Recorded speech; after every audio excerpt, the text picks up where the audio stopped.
Eto ang 1,000,000. Layuan mo ang anak ko. Sige. Pero dagdagan mo ng 20. Hindi. Ayan na nga ang 1,000,000. Aanin mo ang 20 pesos. Pamasahe ko sa jeep. Wala silang panakuli dyan.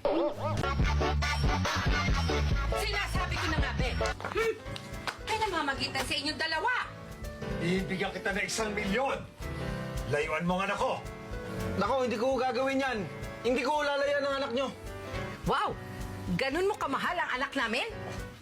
Pero kung gagawin nyo yung 1.5, kwarta ako. Sige o, tingin mo na yung anak nyo. Sinasabi ko na nga ba't may relasyon kayo nitong hampas lupang ito?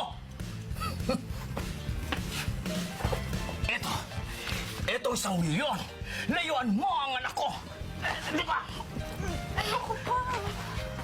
Ito na po 1,000,000 niya. Hindi ko po magagawa yan. Ha? Dahil mahal mo ang anak ko? Hindi. Bakit ayaw mo tanggapin itong 1,000,000?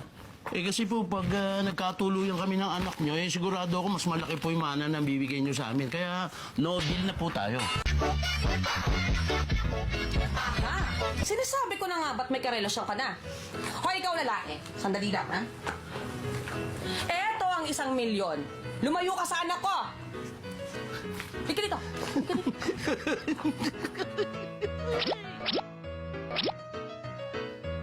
Sinuhulan ko na nga yung boyfriend mo para maghiwalay kayo at maghiwalay na kayo ng tuluyan? Para pang saya-saya mo pa? Hindi ko naman